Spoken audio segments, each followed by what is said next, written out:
আসসালামু আলাইকুম রহমতুল্লাহি বারাকাতু। প্রিয় বন্ধুরা, আপনারা সবাই কেমন আছেন? আমি আশা করি আপনারা সবাই ইনশাল্লাহ ভালো আছেন।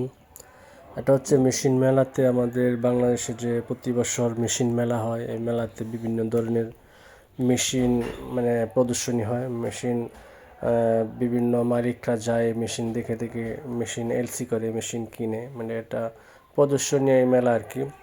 যাই হোক, এখানে বিভিন্ন ধরনের মেশিন আছে, যেগুলো নাকি আগে একসময় আমরা কল্পনাও করি না, এরকম কিছু রোবোটিক মেশিন বর্তমানে মানুষ বা গার্মেন্টসের মালিকরা এগুলা কিনতেছে।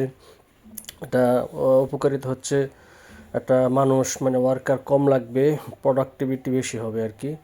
যাই হোক, কম ওয়ার্কার দিয়ে কীভাবে বেশি প্রোডাক্ট তৈরি করা যায়, কীভাবে প্রোডাকশন বেশি করা যায়, এই চিন্তা ভাবনা থেকে এই মেশিনগুলো বর্তমানে আবিষ্কৃত হচ্ছে।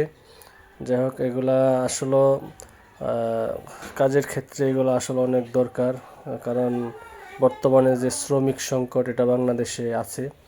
গার্মেন্টসের মালিকরা অনেক ফ্যাক্টরিতে শ্রমিকের জন্য প্রোডাকশন করতে পারে না, যার কারণে অল্প শ্রমিক দিয়ে বেশি প্রোডাকশন কিভাবে করা যায়, গার্মেন্টস মালিকরা ধাপে ধাপে এরকম পরিস্থিতির দিকে এগুচ্ছে।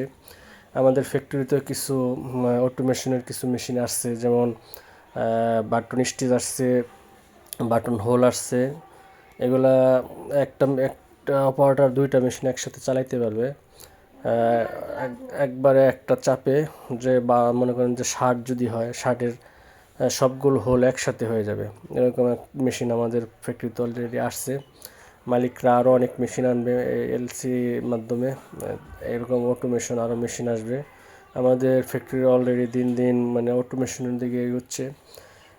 দিন দিন হয়তো এগুলা মেশিন আমাদের মালিকরা এলসি করবে।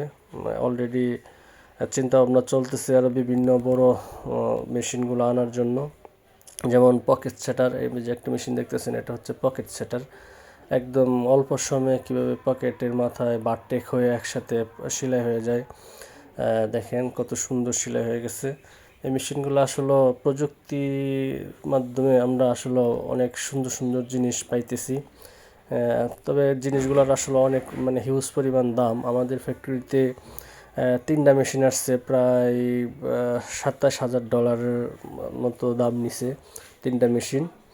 যাই হোক, এই 3টা মেশিন $27,000 দাম নিছে, কিন্তু এই মেশিনগুলোর সমস্যা হচ্ছে, যখন নাকি আমরা সবসময় বাংলা মেশিনে কাজ করে অভ্যস্ত থাকি, তখন যদি একটা নতুন যত আধুনিক মেশিনই হোক, যদি ফ্যাক্টরিতে ঢুকে, ওই ফ্যাক্টরিগুলো সাধারণ যারা নাকি আমরা আছি, কেউ এগুলো অ্যাকসেপ্ট করতে চায় না। কারণ এগুলো আসলে প্রথম একটু ঝামেলা মনে হয়, কিন্তু আসলে কাজ করতে করতে যে অভ্যস্ত হয়ে যায়, তাহলে এই মেশিনগুলোর উপকারিতা আমরা পাবো। আসলে আমাদের মন মাইন্ড সেটিং করতে হবে অন্যরকমভাবে, কারণ আমরা যেহেতু বাংলা মেশিনে কাজ করা অভ্যাস। প্রথম এরকম কিছু মেশিন যদি আসে, এগুলো আসলে একটু সেটিং বিভিন্ন সমস্যা হয়, কাজ করতে হয়তো অসুবিধা হয়, অপারেটর হয়তো ইজি ফিল করে না। এইগুলা মেশিন আসলে কাজ করতে করতে হয়, এগুলা হয়ে যায়, কিন্তু প্রথম অবস্থায় কেউ এগুলা আসলে অ্যাকসেপ্ট করতে চায় না। প্রোডাকশনের ক্ষেত্রে এগুলা আসলে অনেক উপকারী। যেমন দেখেন, এই পকেটটা একটা প্লেন মেশিনে করলে হয়তো 10-15 সেকেন্ড সময় লাগতো, কিন্তু এই মেশিনটা মুহূর্তের মধ্যে পকেটটা বাস করে দিয়ে